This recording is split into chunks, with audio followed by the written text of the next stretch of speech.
कल हम पहुंच गए थे अमीनो एसिड पर। अमीनो एसिड बेटे हम पढ़ रहे थे प्रोटीन।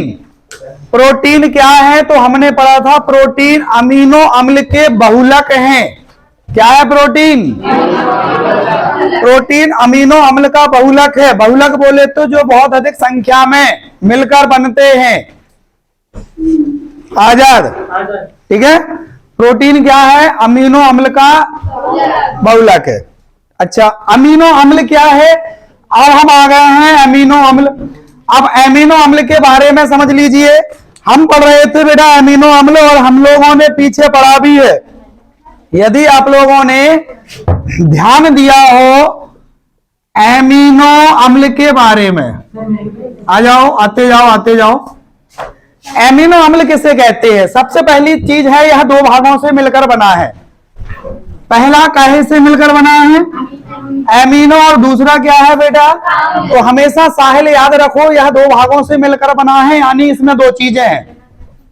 एक एमिनो समूह है, दूसरा भैया एमिनो समूह कौन सा होता है और अम्ल कौन सा है? अम्ल है इसमें C+O कार्बोक्सिलिक अम्ल। ठीक है, एमिनो अम्ल दो भागों से मिलकर बना है, एमिनो और अम्ल। एमिनो मतलब अमोनिया का एक कंपाउंड और NH2 यानी इसमें लगा होता है और C+OH यानी कार्बोक्सिलिक एसिड लगा है। क्लियर?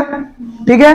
अच्छा, जो एमिनो और अम्ल यानी C+OH कार्बोक्सिलिक अम्ल से मिलकर बना वो हमारा क्या कहलाता है?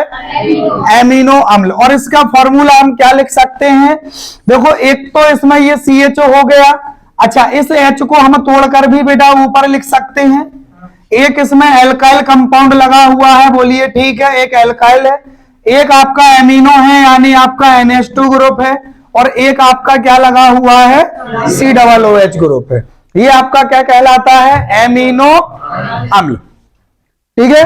अब आपसे क्वेश्चन ये बनता है कि एमिनो अम्ल अम्लीय है या क्षारीय? तो बेटा हमेशा याद रखो इसमें जो फंक्शनल ग्रुप NH2 है यह क्षारीयता के लिए लगा हुआ है।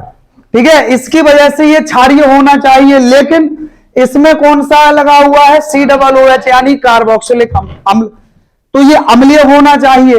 ठीक है, तो इसमें एसिड भी होता है और क्षारीय भी, अम्ल भी होता है और क्षार भी होता है, इसलिए यह लवण की तरह व्यवहार करता है। क्या होता है ये? लवण की तरह, क्योंकि इसमें क्षारीय NH2 लगा होता है और अम्लीय कार्बोक्सिलिक अम्ल यानी C+OH लगा होता है, जिसकी वजह से जो एमिनो अम्ल है वह लवण की तरह व्यवहार करता। और दूसरी चीज सुनना, इसी में लवण की तरह ये व्यवहार करने का इसका रीजन भी है, यानी इसका जो जलीय विलयन है, क्या जलीय विलयन, एमिनो अम्ल के जलीय विलयन में क्या होता है बेटा? हम ये जब इसको जल में मिलाते हैं तो ये क्या है? C+OH है, कार्बोक्सिलिक एसिड का H है, प्रोटॉन है, तो ये प्रोटॉन क्या है? देता है। क्या करता है ये प्रोटॉन? हम इस NH2 को यहां लिखे दे रहे हैं, अभी लीजिए, हमने यह NH2 लिख दिया यहां और एल्काइल कंपाउंड अटैच कर दिया यहां। जब इसका जलीय विलयन बनाते बेटा तो ये अपना प्रोटॉन जो है वो डोनेट करता है H+ आयन, और जब ये डोनेट करता है, अम्ल क्या है? प्रोटॉन दाता। तो जो प्रोटॉन देता है वो अम्ल है, लेकिन जो प्रोटॉन ग्रहण करता वो सीधी सी बात है। तो ये क्षार कौन सा कंपाउंड है इसमें? NH2। यह इस प्रोटॉन को क्या कर लेता? गेन कर लेता है भैया, तो ये बन जाता है RCH≡C। प्रोटॉन निकल गया तो इस पे कौन सा चार्ज आ गया? और यह बेटा किसने गेन कर लिया? ये क्या बन गया? NH। इस पे कौन सा चार्ज? ये जो आयन बना ये क्या है? ये कहलाता है ज्विटर आयन। क्या कहलाता? ज्विटर आयन, जिसको हम बोलते हैं ज्विटर आयन। ज्विटर आयन इसकी वजह से ही यह लवण की तरह व्यवहार करता है। कोई दिक्कत इसमें? अच्छा, तो प्रोटीन के निर्माण में एक से ज्यादा अमीनो अम्ल भाग लेते हैं। क्या लेते हैं? और जब एक से ज्यादा अमीनो अम्ल आपस में जुड़ते हैं तो उनके बीच कौन सा बंध बनता है? एमिनो अम्ल के बीच कौन सा बंध? अब सुनना इसको अच्छी तरह से, देखिए हम इसको हटा रहे हैं। जब हम दो एमिनो अम्ल ले रहे हैं, आवाज नहीं,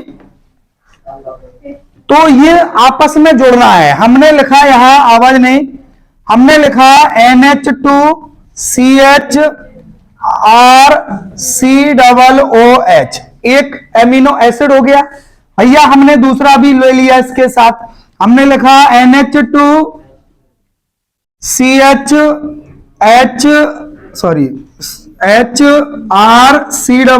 बोलो, दो एमिनो एसिड हो गए। अब जब ये दो एमिनो एसिड आपस में जुड़ेंगे तो क्या होता बेटा, इसका हाइड्रोजन, आ जाओ, एक, क्या, एक हाइड्रोजन, और इसका एक H और इसका OH, ये दोनों जो है वो बाहर निकल जाते हैं। क्या निकल गया? H2O जो है वो बाहर निकल गया। H2O बाहर निकल गया तो यहां क्या बचा, और यहां क्या बचा, और CO और NH के बीच में एक बॉन्ड बन जाता है मिस्टर आजाद, और मिस्टर आजाद उसी बॉन्ड को पेप्टाइड बॉन्ड कहते हैं। क्या कहते हैं? लेकिन कितने अमीनो अम्ल मिले इसमें? जल्दी बताओ, कितने मिले? दो। और यदि हम तीन मिला दें, ट्राइपेप्टाइड, और मिला दो, अभी इसमें केवल पेप्टाइड बना, और दो पेप्टाइड बॉन्ड बन जाएंगे डाइपेप्टाइड, तीन पेप्टाइड बॉन्ड बन जाएंगे ट्राइपेप्टाइड, चार पेप्टाइड टेट्रापेप्टाइड, बहुत ज्यादा पेप्टाइड पॉलीपेप्टाइड। बहुत ज्यादा एमिनो अम्ल जब आपस में पेप्टाइड बंध के द्वारा जुड़ जाते हैं मिश्रण, उसको हम पॉलीपेप्टाइड बोलते हैं। बोलो चुड़ैलो, क्या बोलते हैं बेटा?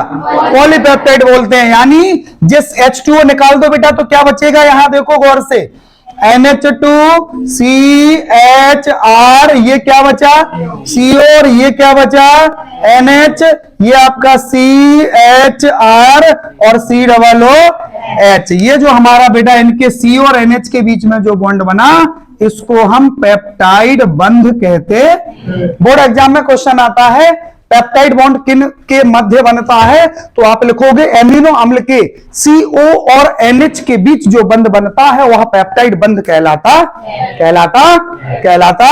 आगे देखो, अच्छा, जो एमिनो अम्ल है पेप्टाइड बॉन्ड बन गए इसके, कोई दिक्कत इसमें एमिनो अम्ल में, ज्यूटर आयन हो गया। अच्छा, एक चीज और आपको एमिनो अम्ल के बारे में विशेषता बता दें बेटा, मुख्य विशेषता एमिनो अम्ल की यह है, राज नींद आ रही है क्या तुम्हें? एमिनो अम्ल की मुख्य विशेषता है कि इसको हम अल्फा एमिनो अम्ल भी कहते हैं। क्या कहते हैं? अच्छा, एक चीज और विशेषता है कि बीटा एमिनो अम्ल भी होता है, गामा एमिनो अम्ल भी होता है, अल्फा बीटा गामा थीटा, या अच्छा, अल्फा एमिनो अम्ल क्यों कहते हैं? राज, क्या नाम तुम्हारा? गौरव। एमिनो अम्ल को अल्फा एमिनो अम्ल ही क्यों कहते हैं, और बीटा कब कहेंगे? देखो दोबारा, ये क्या जुड़ा, किससे जुड़ गया? इससे क्या जुड़ा?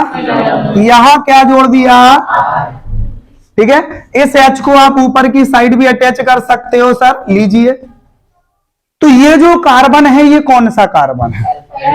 That is called alpha carbon. Alpha carbon किसे कहते हैं? वह कार्बन जो क्रियात्मक समूह से सीधे जुड़े, जो कार्बन क्रियात्मक समूह से सीधा जुड़ जाता है मिस पूजा, उसको हम अल्फा कार्बन कहते हैं। और अल्फा कार्बन से जो एमीन जुड़ गया ना, इसलिए इसको अल्फा एमिनो अम्ल कहते हैं।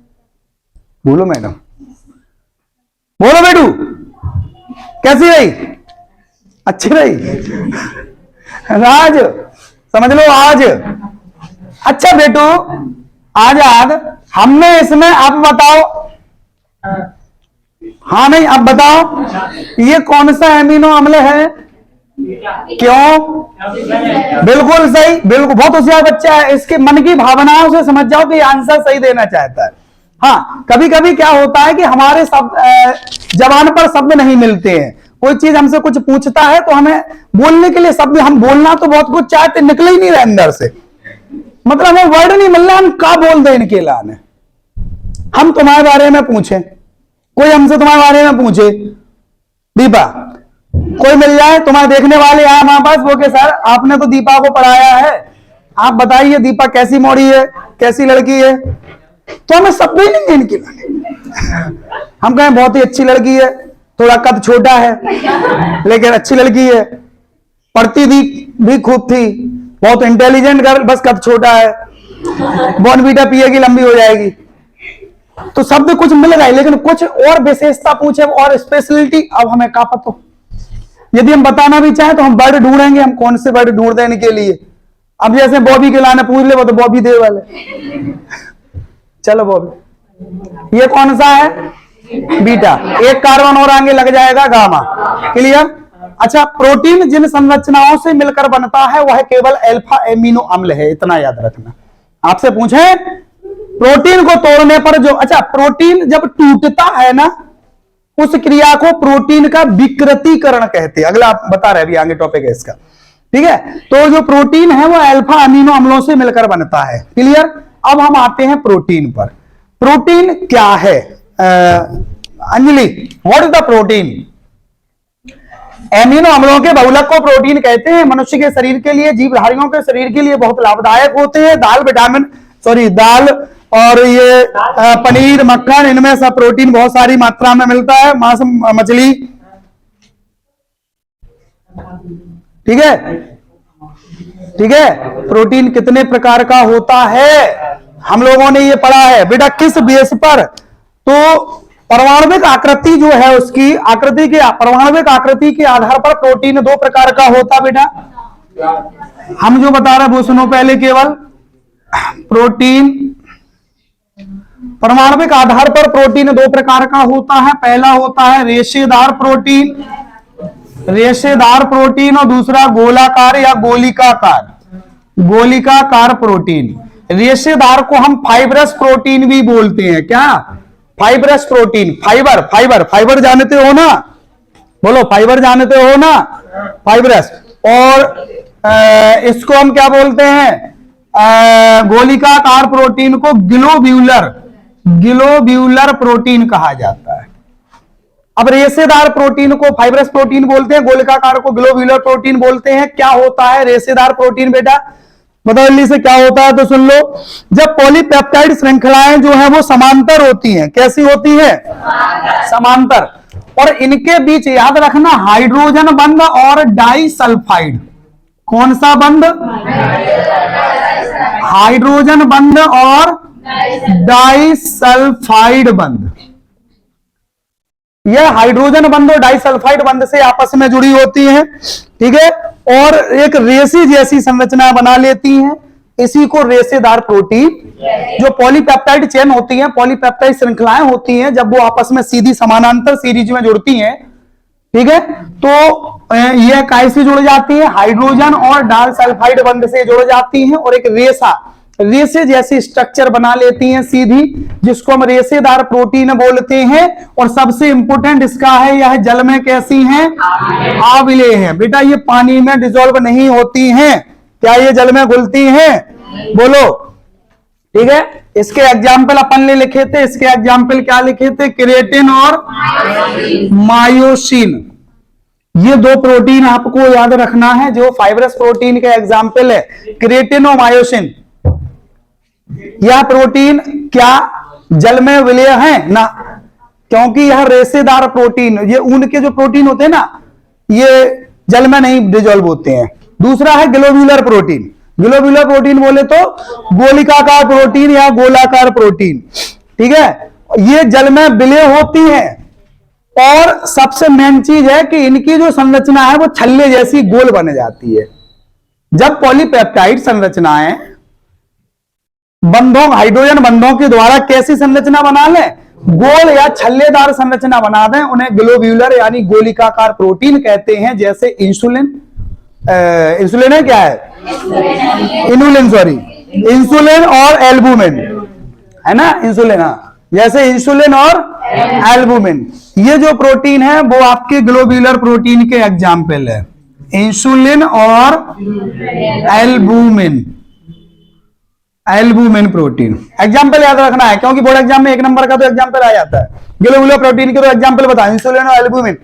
फाइब्रस प्रोटीन के तो एग्जाम्पल बताओ, केराटिन और मायोसिन। बोलो क्या दिक्कत? कोई दिक्कत? अब आया प्रोटीन की संरचना है। प्रोटीन की संरचना सुन लो, इंपोर्टेंट। प्राथमिक संरचना, द्वितीयक संरचना, तृतीयक संरचना और चतुर्थक संरचना। प्रोटीन की संरचना में यदि हम आते हैं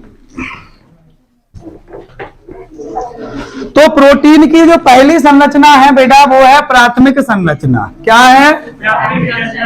प्राथमिक संरचना। प्राइमरी स्ट्रक्चर में क्या होता है धर्मेंद्र, क्या आपको पता है प्रोटीन की प्राइमरी स्ट्रक्चर में क्या होता है? बताओ। जो प्रोटीन होता है वो पॉलीपेप्टाइड सीरीज में बना होता है, यानी बहुत सारे पेप्टाइड बॉन्ड होते हैं। सीधी सी बात है। पॉलीपेप्टाइड किसे कहेंगे? जिसमें एमिनो अम्ल अधिक संख्या में जुड़ गया। और पेप्टाइड बंध किनके बीच बनता है? CO और, ये क्वेश्चन आता है आपके टेस्ट में देंगे हम। CO और NH के बीच बनने वाले बंध को क्या कहते हैं? पेप्टाइड बंध। ठीक है। तो जो पॉलीपेप्टाइड चेन होती है वो एक विशेष क्रम में उसमें अरेंजमेंट होता है, बस उसी संरचना को प्राथमिक संरचना। भैया प्राथमिक एमिनो अम्ल का सूत्र बताओ जरा। NH2CHRCOOH। जब इसमें एक और प्रोटीन जुड़ जाएगा तो ये क्या निकल जाता है? यदि इसके इस तरफ जुड़ा हो तो यहां क्या निकला होता है? यानी ये बहुत सारे अमीनो अम्ल आपस में अटैच हैं। इनका अरेंजमेंट ही आपको याद रखना है। देखिए ये NH है बिटू, क्या है ये नाइट्रोजन है।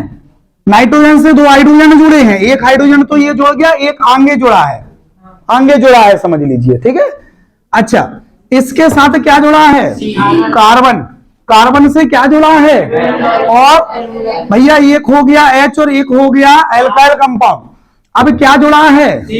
C और O। तो C और O के बीच में क्या लगाता है? C double bond O। एक प्रोटीन, एक एमिनो अम्ल हो गया। पूजा, एक एमिनो अम्ल हो गया। बोलो शिवा। ठीक है। अच्छा, इसमें अगला एमिनो अम्ल हम जोड़ देंगे तो ये NH से स्टार्ट हो जाएगी गाड़ी। आगे आ जाओ। ये क्या है? N से क्या जुड़ेगा भैया? इससे क्या जुड़ेगा? C से क्या जुड़ेगा? H और भैया फिर क्या जुड़ेगा? C के बाद क्या जुड़ेगा? प्रोटीन हो गया, दूसरा हो गया। इसके बाद नेक्स्ट आगे क्रिया करते जाओ। बस वही सर्कुलेशन है। NHCHRCOO NHCHRCOO, that is primary structure of protein. बोलो मिस पटेल। नेहा, क्या आपको समझ में आया?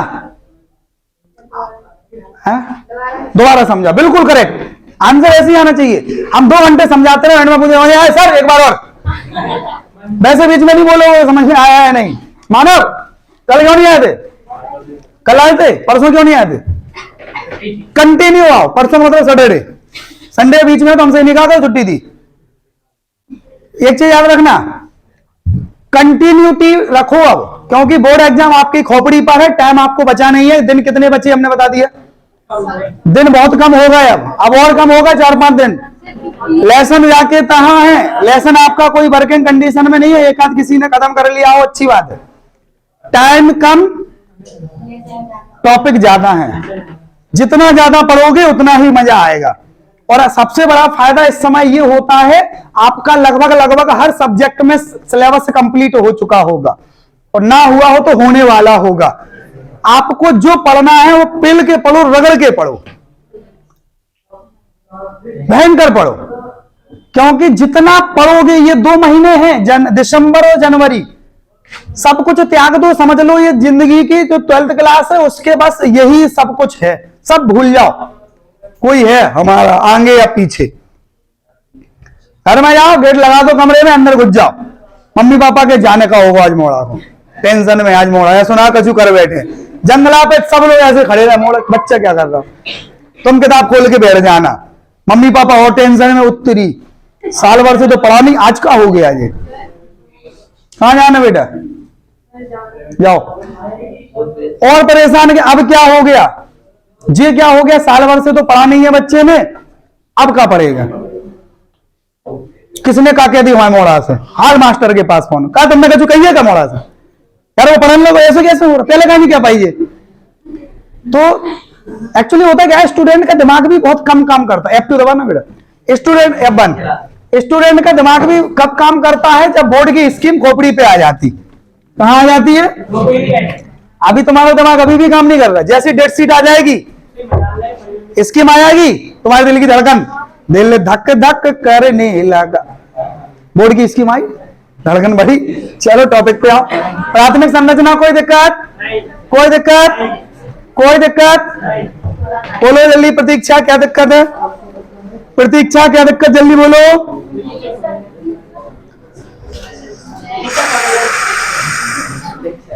प्रतीक्षा, कोई कोई डाउट नहीं ना? हटाएं इसको। सेकेंडरी स्ट्रक्चर, जल्दी आ जाओ, जल्दी आ जाओ। याद रखना, याद रखना, हो सकता है कि आगे टाइम ना मिले आपको टॉपिक रिवीजनों का, इसलिए कंप्लीट एक एक चीज आदर्श, एक एक लाइन का रिवीजन आपको करते हुए जाना है। जो डाउट है वो हमसे पूछिए, बार बार पूछिए। नहीं समझ में आ रहा, हम पर डे रिकॉर्डिंग बनाएंगे, रिकॉर्डिंग बन रही है, पर डे हम उस पर डालेंगे चैनल पे। दूसरा चैनल भी है, उसको लाइक कमेंट सब्सक्राइब करें, रस विज्ञान के नाम से।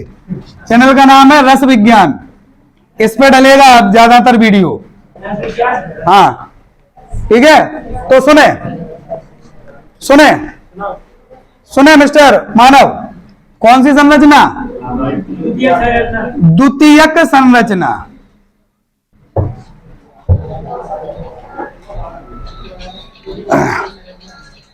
लोग कहना सर पढ़ा रहे अभी। सेकेंडरी स्ट्रक्चर क्या है बेटा, सुनिए। सेकेंडरी स्ट्रक्चर में सुन लीजिए क्या है। द्वितीय संरचना में ये दो टाइप की है। प्राथमिक संरचना जो है बेटा वो है एल्फा हेलिक्स, क्या बोलते हैं इसको? Alpha helix structure. और जो सेकेंड है वो beta pleated, beta pleated structure. Alpha helix संरचना और बीटा प्लेटेड संरचना, एल्फा हेलिक्स संरचना और बीटा प्लेटेड संरचना, ये दो प्रकार की संरचनाएं हैं। लाइट नहीं आ रही, ठीक है? दो प्रकार की संरचनाएं, कौन कौन सी? एल्फा हेलिक्स और बीटा प्लेटेड। अब सुन लो गौर से, एल्फा हेलिक्स संरचना में क्या होता है, इसमें जो CO और NH होता है ना, तो O और H मिल जाए तो कौन सा बॉन्ड बना सकते हैं? प्रतीक्षा, O और H मिल जाए तो कौन सा बॉन्ड बनाने की ताकत है? एक और ऑप्शन दे रहा है, N और H मिल जाए तो कौन सा बॉन्ड बना सकते हैं? जल्दी से दिमाग लगाइए। अच्छा एक और ऑप्शन दे रहे हैं, F और H मिल जाए तो कौन सा बॉन्ड बना सकते हैं? अच्छा कछु समझ नहीं आ रही तो इनको जोड़ दो, बोलो कौन सा बॉन्ड बना सकते हैं? भूल गए? FO और N, फ्लोरीन, ऑक्सीजन और नाइट्रोजन, ये विद्युत ऋणात्मक तत्व होते हैं। जब यह हाइड्रोजन के साथ मिलते हैं तो क्या होता है, इनके बीच में एक वीक बॉन्ड फॉर्मेशन होता है, कमजोर बंध बनता है ना। ये अपनी ओर बॉन्ड खींचता है, हाइड्रोजन अपनी ओर, तो हाइड्रोजन पर आंशिक धनावेश और इन पर आंशिक ऋणावेश आ जाता है, जिससे इनके बीच एक हाइड्रोजन बंध बनता है। उस बंध को हाइड्रोजन बंध, उस वीक बॉन्ड को हाइड्रोजन बॉन्ड कहते हैं। कभी भी बेटा याद रखना, O और H हाइड्रोजन बॉन्ड बनाएंगे, हाइड्रोजन बॉन्ड बनाएंगे, हाइड्रोजन बॉन्ड बनाएंगे, हाइड्रोजन बॉन्ड बनाएंगे। चाइना गया था अभी, चाइना कैसे स्वागत किया जाता है?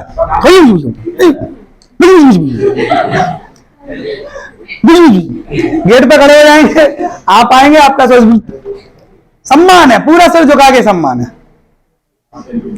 चलिए आगे बढ़े, आगे बढ़े।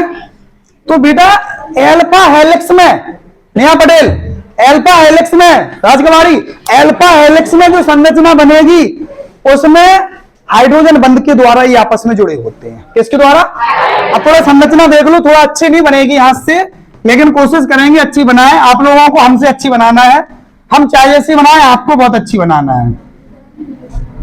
हम चाहे ऐसी बनाए बेटा, आपको बहुत अच्छी बनाना है। सुनिए, मजा आवाज नहीं बेटा, बात नहीं किया करो, कोशिश किया करो कि बात करने का टाइम ही ना मिले तुम्हें। और तुम लोग कोशिश करती हो कि बस एक बार मौका मिल जाए बस।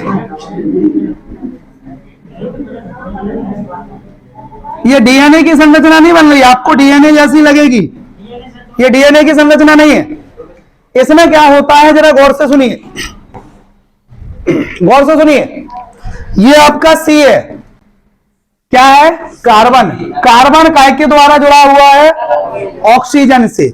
और ऑक्सीजन के बाद यहां क्या आ जाता है? हाइड्रोजन और हाइड्रोजन से क्या जुड़ा है? नाइट्रोजन। ऑक्सीजन और H के बीच में कौन सा बॉन्ड है? Hydrogen bond. C double bond O H N, C double bond O H N, C double bond O H N, खत्म। ये जो संरचना है वो अल्फा हेलिक्स संरचना कहलाती है। क्या कहलाती है? अल्फा हेलिक्स संरचना। इसमें जो एमिनो अम्ल के समूह होते हैं, इसमें C और NH के बीच में जो होता है वो हाइड्रोजन बंध होता है। हाइड्रोजन बंध की वजह से आपस में जुड़े होते। कोई दिक्कत इसमें?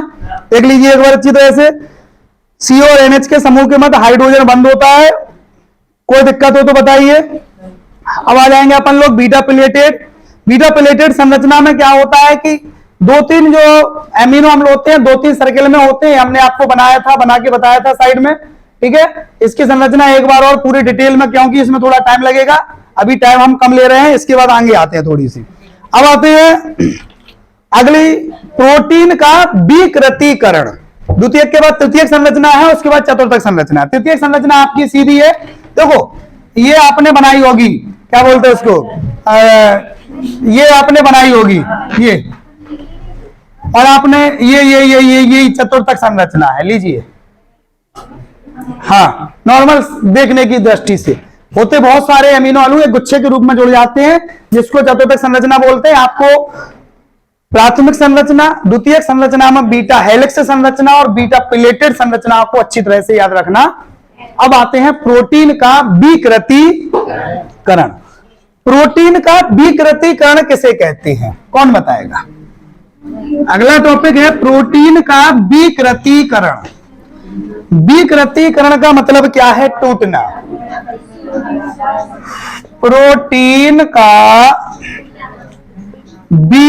विकृतीकरण। सुनिए, आवाज नहीं बेटे, आवाज नहीं।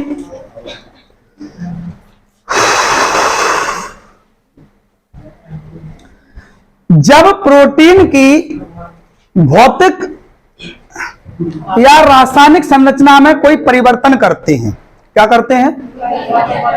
भौतिक का मतलब कोई भौतिक फिजिकल चेंज करो प्रोटीन में, मतलब उसमें ताप बढ़ाओ, ताप, दाब, प्रेशर, टेम्परेचर बढ़ाओ। यार सीधी सी बात है, प्रोटीन का हमने टेम्परेचर बढ़ाया या रासायनिक चेंज किया, मतलब हमने प्रोटीन का पीएच वैल्यू को चेंज कर दी। काय की वैल्यू को?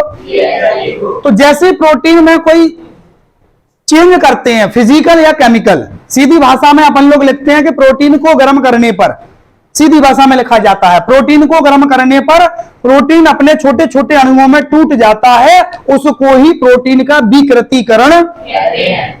बोलो क्या दिक्कत? दोबारा सुनो, प्रशंसा। क्या? प्रोटीन को गर्म करने पर यानी ताप बढ़ाने पर ये जुड़ा कैसे होता? द्वितीयक तृतीयक संरचना में हाइड्रोजन बंध के द्वारा। काय के द्वारा जुड़ा होता है? और आपको पता है, आपने पढ़ा है, आपको बताया भी है और आपने समझा भी है। पूछो कब? जब हमने डीएनए पढ़ा था। डीएनए में ए और टी के बीच में डुअल हाइड्रोजन बॉन्ड होते, सी और जी के बीच में ट्रिपल हाइड्रोजन बॉन्ड होते, और जब इनको गर्म करते हैं तो दोनों पॉलीन्यूक्लियोटाइड जो आपस में टूट जाते, दूर हो जाते। क्यों? क्योंकि हाइड्रोजन बॉन्ड टूट जाता है। सुनो बेटू, जब प्रोटीन को गर्म करते हैं तो उसके बीच जो हाइड्रोजन बंध होता है वह टूट जाता है। क्या हो जाता? जब हाइड्रोजन बंध टूट जाएगा तो प्रोटीन के टुकड़े टुकड़े हो जाएंगे। यार क्या हो जाएंगे? टुकड़े टुकड़े हो जाएंगे, और इन्हीं टुकड़े टुकड़े होने की क्रिया को ही प्रोटीन का टूटना, प्रोटीन का बिखरना, प्रोटीन का बर्बाद होना, कहीं का नहीं रहना, विकृतीकरण कहते। मिस दीपा, प्रोटीन का विकृतीकरण पूजा क्या है? जल्दी बोलो। प्रोटीन को गर्म करने पर या प्रोटीन का ताप बढ़ाने पर या पीएच मान में परिवर्तित करने पर वह अपने छोटे छोटे भागों में टूट जाता है, या उनके बीच में उपस्थित हाइड्रोजन बंध टूट जाता है, जिसको ही प्रोटीन का विकृतीकरण। भारत माता की कोई दिक्कत इसमें? अगला टॉपिक देखिए, अगला टॉपिक बताइए। हो गए। अब हाँ, प्रोटीन के विकृतीकरण से याद आया, प्रोटीन के विकृतीकरण से क्वेश्चन बना। एनसीईआरटी में लिखा हुआ है, मिस शिवम, एनसीईआरटी में लिखा हुआ है, अंडे को देखा क्या? अंडा संडे हो या मंडे, जब मन करे तब खाओ अंडे। अंडा देखा? एक कौन सा देखा और एक कौन सा देखा? क्वेश्चन है उबले हुए अंडे का पानी कहां जाता है? क्वेश्चन है उबले हुए अंडे का पानी कहां जाता है? रुक जाओ, कुल जाओ, हम पूछ रहे तो आंसर गलत है आप लोगों का। हाँ, कहां जाता? जम जाता कि भाप बन के उड़ जाता? आप गर्म करे पे कछु चीज जमत है? हमने तो ये सुना कि फ्रीजर में रखो तब जमती है, जो मोड़ा बहुत खतरनाक मिला हमें। चलो आप बताओ। ठीक है संजय, बोलो बोलो। कौन? अब सुनो, जब हम अंडे को उबालते हैं, अंडे में प्रोटीन होता है। क्या होता है? हाँ है ना, पेंटीन शैम्पू आता है, अंडे वाला shampoo, Pantene shampoo, egg white, अंडे की सफेदी। तो सुनो, अंडे में जो प्रोटीन होता है, जब अंडे को उबालते हैं, आदर्श, जब अंडे को आजाद उबालते हैं तो गर्म करने पर प्रोटीन क्या हो जाती? टूट जाती है। गर्म करने पर प्रोटीन के बीच हाइड्रोजन बंध क्या हो जाते हैं? अभी हाल पड़ा ना प्रोटीन का विकृतीकरण। तो जब हम अंडे को गर्म करते हैं तो जो प्रोटीन होती है उसके हाइड्रोजन बंध टूट जाते हैं, तो प्रोटीन का विकृतीकरण हो जाता है, और जो वो हाइड्रोजन है, जो NH का जो हाइड्रोजन उसमें उपस्थित है, वो हाइड्रोजन बेटा जो पानी उसमें भरा है, उस पानी के हाइड्रोजन के जो उसमें जो CONH वाला CO है, वो पानी के हाइड्रोजन के साथ हाइड्रोजन बंध बना लेता। सही है तुम्हारा आंसर। वो पानी के हाइड्रोजन के साथ हाइड्रोजन बंध बना लेता है। इसीलिए हाइड्रोजन बंध बनाने में वो पानी जो है वो चला जाता है, तो वो आपको दिखता नहीं है। आपसे पूछा जाए अंडा उबालने पर पानी कहां जाता है? पानी कहीं नहीं जाता, हाइड्रोजन बना लेता है, खत्म। हाइड्रोजन बंध बना लेता है, खत्म। प्रोटीन का विकृतीकरण होता है, तो वो जो हाइड्रोजन बंध उसमें होता है वो किसके साथ बनता है? फिर जल के साथ। किसके साथ बनता है? बोलो क्या दिक्कत? बोलो भाई क्या दिक्कत? नहीं बताओ बताओ, कोई दिक्कत हो तो बोलो बेटा। आजाद बताओ, अंडे को उबालने पर उसमें उपस्थित जल कहां जाता है?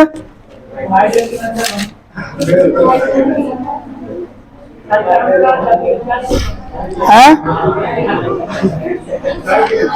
क्या कह रहे हो बेटे? क्या कह रहा है राज? तुम बताओ। हैं? जब आमलेट बनाते तब भी अंडा जम जाता है।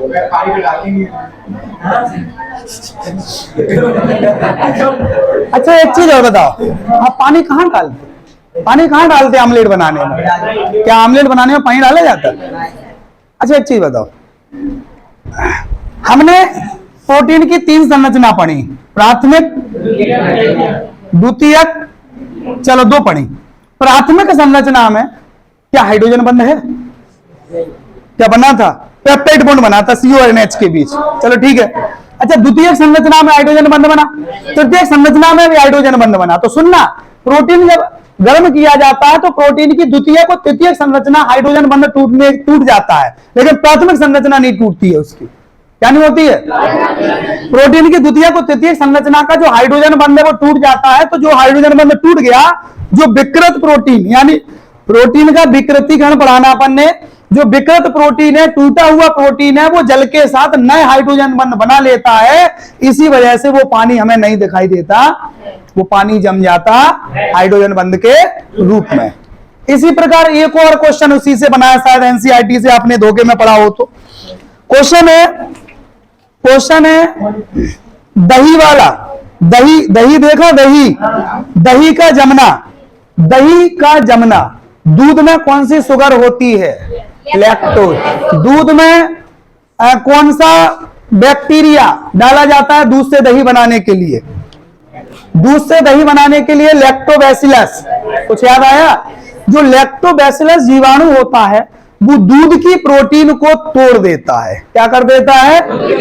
दूध की प्रोटीन को तोड़ देता है। इसी वजह से जो दूध की प्रोटीन जब विकृत हो जाती है तो वो जल के साथ हाइड्रोजन बंध, इसीलिए दूध जमकर काय में कन्वर्ट हो जाता है और बचा कुचा जो मटेरियल, जो प्रोटीन नहीं बन पाया, वो पानी बाहर। यदि आपसे ये पूछा जाए दूध का दही में जमना कौन सी क्रिया है? प्रोटीन का विकृतीकरण। विकृतीकरण करने पर प्रोटीन के हाइड्रोजन बंध टूट जाते हैं, वो हाइड्रोजन बंध जल के साथ बन जाते हैं। काय के साथ बन जाते हैं? कोई दिक्कत? अगला टॉपिक बताओ, जल्दी बताओ। अब आते हैं विटामिन पे। हाँ भैया, विटामिन सुन लो सीधे, विटामिन सुन लीजिए। विटामिन में हम लोगों को केवल 3 चीजें पढ़ना है। पहला पढ़ना है उसके रासायनिक नाम, विटामिन्स। विटामिन, उसके रासायनिक नाम, उसकी कमी से होने वाले रोग और उनके स्रोत, ठीक है। और उससे भी इंपॉर्टेंट जो इसका टॉपिक है वो है विटामिन के प्रकार। विटामिन को 2 भागों में बांटा गया है।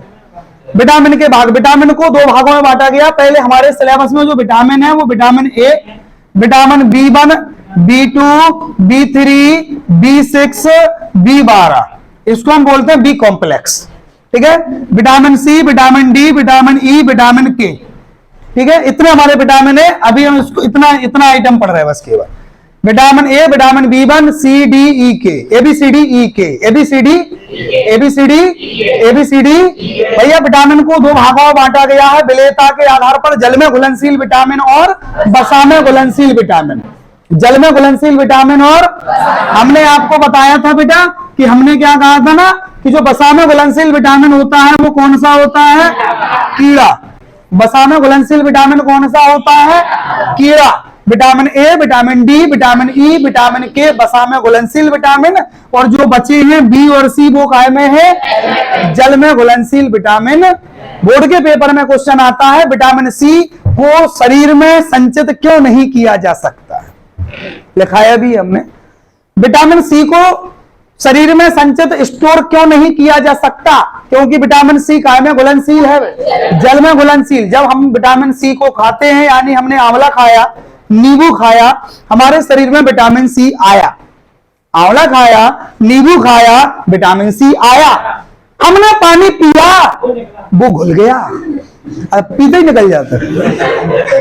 बड़ा फास्ट सर्कुलेशन है रे इसका।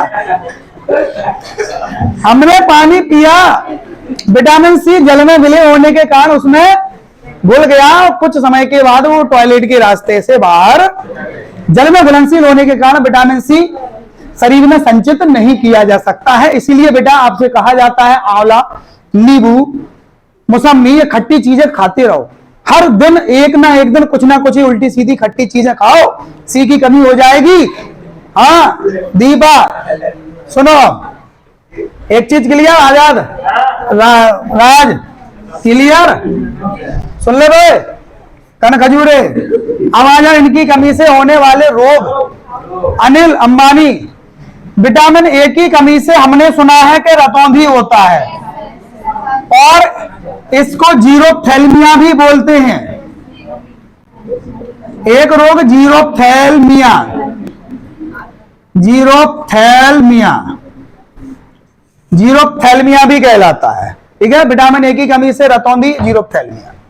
B1 की कमी से होता है बेरी बेरी, नॉर्मल रोग है, आप लोग कक्षा 5 से पढ़ते चले आ रहे हैं। सी की कमी से क्या होता है? सी की कमी से बेटा स्कर्वी रोग होता है, स्कर्वी। डी की कमी से क्या होता है?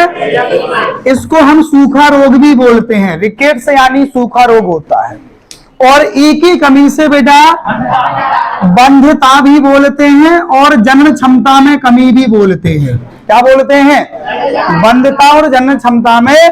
और विटामिन के की कमी से रुधिर के थक्का बनने में कमी नहीं, समय अंतराल बढ़ जाता है। हाँ, रुधिर का थक्का देर से बनना, ऐसा सही है, रुधिर का थक्का देर से बनना। लो, ये इनकी कमी से होने वाले रोग है। ज्यादातर जो आता है वो भैया 2 लोगों का आता है, सी और सी की कमी से स्कर्वी रोग, डी की कमी से सूखा यानी रिकेट्स रोग, ए की कमी से रतौंधी, बी से बेरी बेरी, बन से B1 से बेरी बेरी, C से स्कर्वी, D से रिकेट्स, E से बंध्यता, रुधिर का थक्का देर से। अब आ जाओ इनके केमिकल नेम। विटामिन ए का जो रासायनिक नाम है बेटा वो रेटिनॉल होता है। क्या होता है? रेटिनॉल। विटामिन ए का रासायनिक नाम रेटिनॉल होता है। B1 का जो है वो थायमीन। क्या होता है बेटा? C का होता है एस्कॉर्बिक एसिड। क्या होता है? एस्कॉर्बिक अम्ल या एस्कॉर्बिक एसिड। D का होता है कैल्सीफेरोल। क्या होता है? कैल्सीफेरोल। E का होता है टोकोफेरोल। टोकोफेरोल। और K का होता है फाइलोक्विनोन। फाइलोक्विनोन या नेप्थोक्विनोन भी बोलते हैं इसको। ए का रेटिनॉल, बी का थायमीन। ए का रेटिनॉल, बी का थायमीन, सी का एस्कॉर्बिक अम्ल, डी का कैल्सीफेरोल, टोकोफेरोल, फाइलोक्विनोन। बोलो हिमांशी। सी का स्कर्वी का पूछा हमने केमिकल नेम। एस्कॉर्बिक अम्ल नाम बताओ। हाँ बताओ। डी का कैल्सीफेरोल। कैल्सीफेरोल, टोकोफेरोल और नेप्थोक्विनोन या फाइलोक्विनोन। आदर्श बताओ। ए का हाँ रेटिना। देख रहे बहुत खतरनाक आइटम है रे जी। हाँ लेकिन इससे आप उस नाम को याद कर सकते हो। रेटिना का हमारी आंख में ही रेटिना पाई जाती है, तो ये आंख का रोग होता है विटामिन ए की कमी से, तो उसका रासायनिक नाम उसने रेटिना से रेटिनॉल बना दिया। रेटिनॉल। बी का नाम बताओ। थायमीन। सी का बोलो। स्कर्वी। Ascorbic acid. स्कर्वी रोग होता है तो एस्कॉर्बिक एसिड। डी का कैल्सीफेरोल, टोकोफेरोल, के फाइलोक्विनोन। ठीक है। ए का रेटिनॉल, बी का बेरी बेरी, सी का स्कर्वी कमी से रोग है, डी का कैल्सीफेरोल, ई का टोकोफेरोल और के का फाइलोक्विनोन या नेप्थो। इनके स्रोत आते हैं बेटा। स्रोत मतलब इनके सोर्स काय में अधिक मात्रा में पाए। सेवा। बी का बताओ। B1 का रासायनिक नाम थायमीन। सेबास। सी का और बता दो। सेबास। डी का